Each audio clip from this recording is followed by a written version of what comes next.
आपण जी वाढीव मागणी केली त्या वाढीव मागणीसाठी आपल्याला मिळण्याची शक्यता आहे. या सगळ्या लोकांनी म्हणजे इथं बसायचं. आज जे काही दिवसभर मी तुमच्यासाठी काम केलेलं आहे, बरोबर आहे, आज जे काम केलं तुमच्या उपोषणाचा या कामाचा काही संबंध नाही आहे. तुमचं उपोषण तुम्ही गेलं तर करा.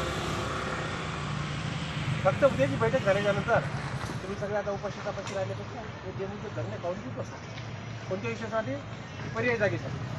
बरोबर आहे, पर्याय जागेसाठी. मी सांगतो तिकडून मी वापस आल्याच्यानंतर तुम्हाला मदत करायची आहे ना.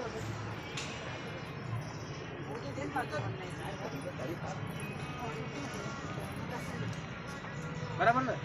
हे 20 वर्षाच्या अगोदर बाई संघर्ष करायची, बागांनी बागणी करायची. म्हणजे मधून वाटून आपण सरकारकडे न्यायचं. अरे नाही ते गावात जन्म दिला काय सांगायला ठीक आहे. आलं नाही लक्षात. एका महिन्यानं मदत करून चालणार नाही.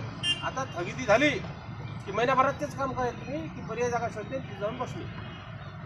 नुसतंच बसले नाही तरी सर मागणी त्याची जमिनीचे कागदपत्र सगळं तुमचं हे आपले सिस्टम हे सगळं मग व्यवस्थित जर केलं ना प्रस्ताव त्याचा कार्यक्रम मार्गी लागतो.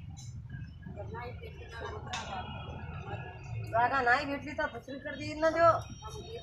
मग असं कणकण म्हणायचं भियाचंच नाही त्या लोकांनी.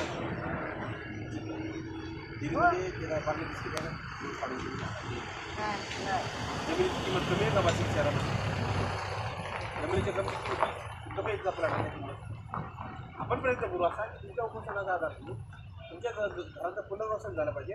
हा एक मूळ मुद्दा करून आपण व्हिडिओ चालू आहे, व्हिडिओ सध्या चालू आहे. डबल घेऊ का? बंद कर.